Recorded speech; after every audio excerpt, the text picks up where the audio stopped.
Hello மக்களே, டிஎன்பிஎஸ்சியை என்ன சொல்கிறது என்ன பண்ணுறதுன்னு நிஜமாக ஒன்றுமே புரியலை. இப்போ நமக்கு டிஎன்பிஎஸ்சி குரூப் 4ல் கேட்டிருக்க கேள்வியில் நிறையா மிஸ்டேக் இருக்குது தமிழில். அதே மாதிரி ஜிஎஸ்ல கொடுத்துருக்க ஆன்சர் கீழே எக்கச்சக்க தப்பு இருக்குது. தமிழ்லையும் இருக்குது, ஜிஎஸ்லையும் இருக்குது. கேட்டிருக்க கேள்வியும் தப்பு தப்பாக இருக்குது, கொடுத்துருக்க ஆன்சர் கீயும் தப்பு தப்பாக இருக்குது. இப்படி இருந்தால் இதுக்கப்புறம் நம்ம என்ன பண்ணணும் அப்படிங்கிறதே தெரியாது.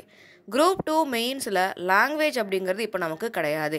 இதுக்கு முன்னாடி 2024 நடந்த குரூப் 2 நமக்கு தமிழ் அண்ட் இங்கிலீஷ் லாங்குவேஜில் தனியாக அலாட்மெண்ட் மார்க் இருந்துச்சு. இப்போ நமக்கு லாங்குவேஜ் அப்படிங்கிறத தூக்கிட்டு முழுக்க ஜிஎஸும் ரீசனிங்கும் மட்டும் வச்சுட்டாங்க. நல்லா நோட் பண்ணுங்கள், ரீசனிங் தான் வச்சுருக்காங்க, ஆப்டிடியூட் வைக்கலை. இப்போ நம்ம ரீசனிங்கை நல்லா ப்ராக்டிஸ் பண்ணணும். பேங்கிங் எஸ்எஸ்சிக்கு படிக்கிற அளவுக்கு ரீசனிங் நல்லா ப்ராக்டிஸ் பண்ணணும். கூடவே ஜிஎஸ் தான் நமக்கு இப்போ ஸ்கோரிங் பேப்பராக இருக்க போகுது. சரி, இனிமேல் லாங்குவேஜை நம்பி பிரயோஜனம் இல்லை. ஏன்னா லாங்குவேஜில் நம்ம என்ன படித்தாலும் நம்ம படித்ததுலேருந்து கேள்வி வர போகிறதில்ல.